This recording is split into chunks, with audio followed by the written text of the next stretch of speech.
think it's murder. Clearly it's murder. What can I do to help?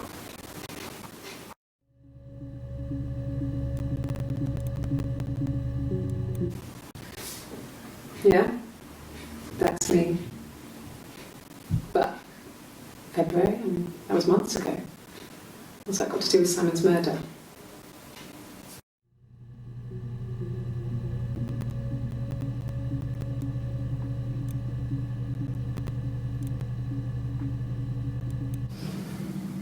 I didn't murder Simon. You've got it wrong. You've got the wrong person.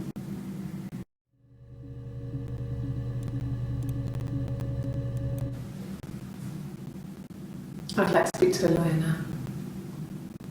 Please. You have no murder weapon. You have nothing. And all these stories we've been telling each other,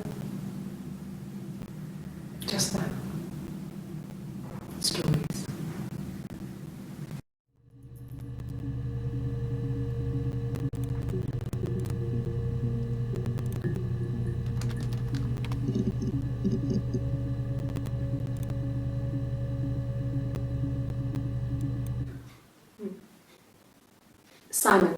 Simon Smith.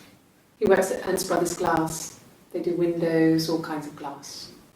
Simon does the more special work, mirror making, feature windows, artistic things, really beautiful things.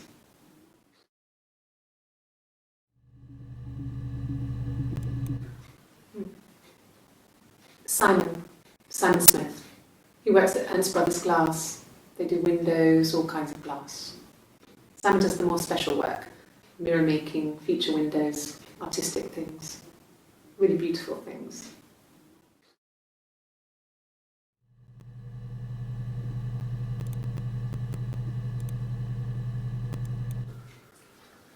Simon is 6 foot, darkish blonde hair, average build.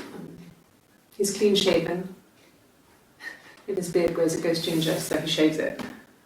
I mean, not that there's anything wrong with ginger hair. I bought a photo. They said a spring photo. This was taken last year on holiday in Rome. It's the best one I have.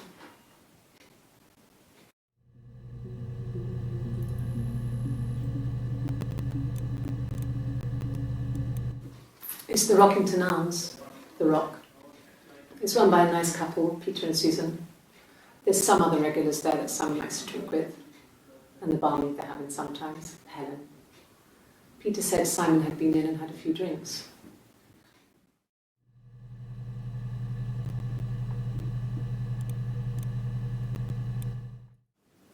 Yes, there's an Amstrad one. No one uses it for very much. There's a printer so you can write letters on it. Simon sometimes plays games, you know, climb the tower, save the princess, that kind of thing.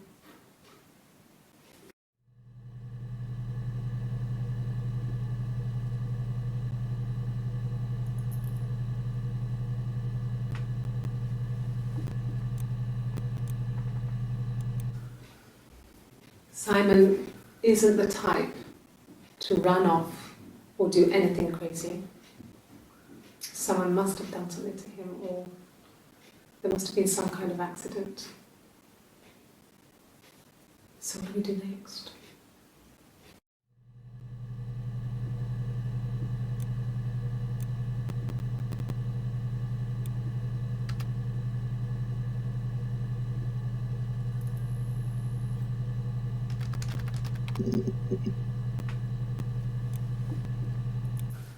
There's married couple stuff, a stupid argument, nothing specific.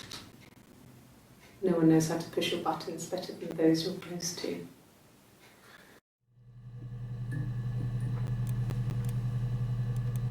No. I'm not sure what strange would be, but he hasn't been acting odd.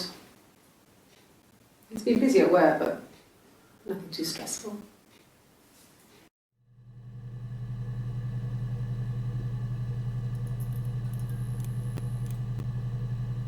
Bruce? Oh yeah, no, it's nothing. I was going through the top cupboard in my kitchen and the chair slipped and I kind of hit the door with my face. I mean, hurt like hell.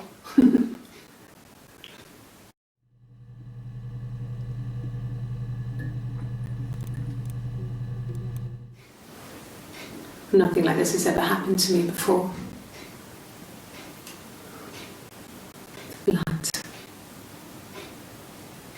It's probably the worst thing that's ever happened to me.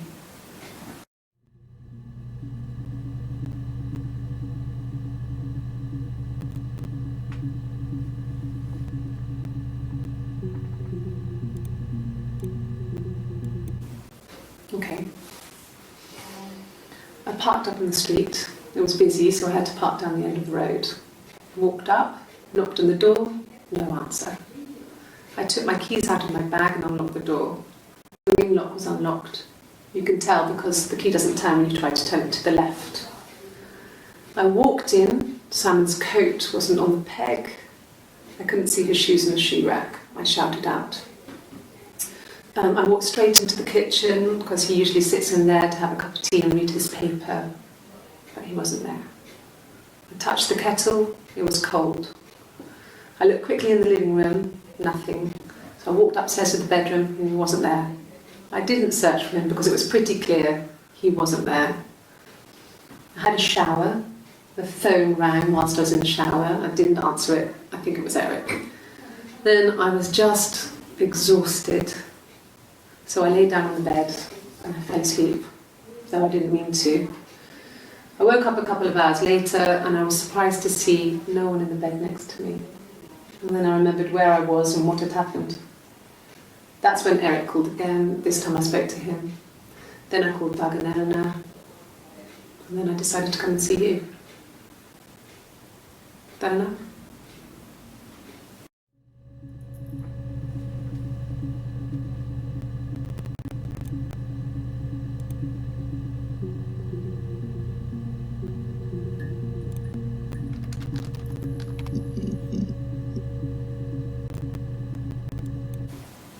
Okay. Sounds weird. I'm not great at making up stories.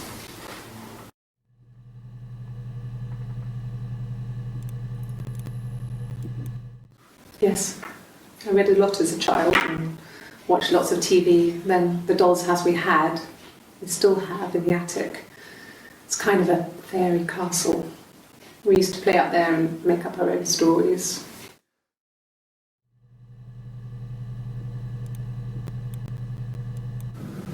Fairy tales. Stories about lost princesses, evil witches, magical mirrors and lost children.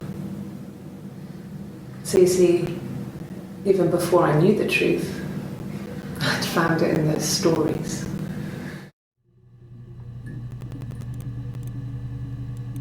No, it was just me and her. Eve was the name they were going to call their first child. They talked about it and were going to try when he came back. Florence's family had a history of firstborn girls, so they were convinced it was going to be a girl. It's hard to know if this is all true. These are stories I remember that I read when I was a child. Maybe I misread, maybe I misunderstood. Sometimes it's hard to remember what happened last week.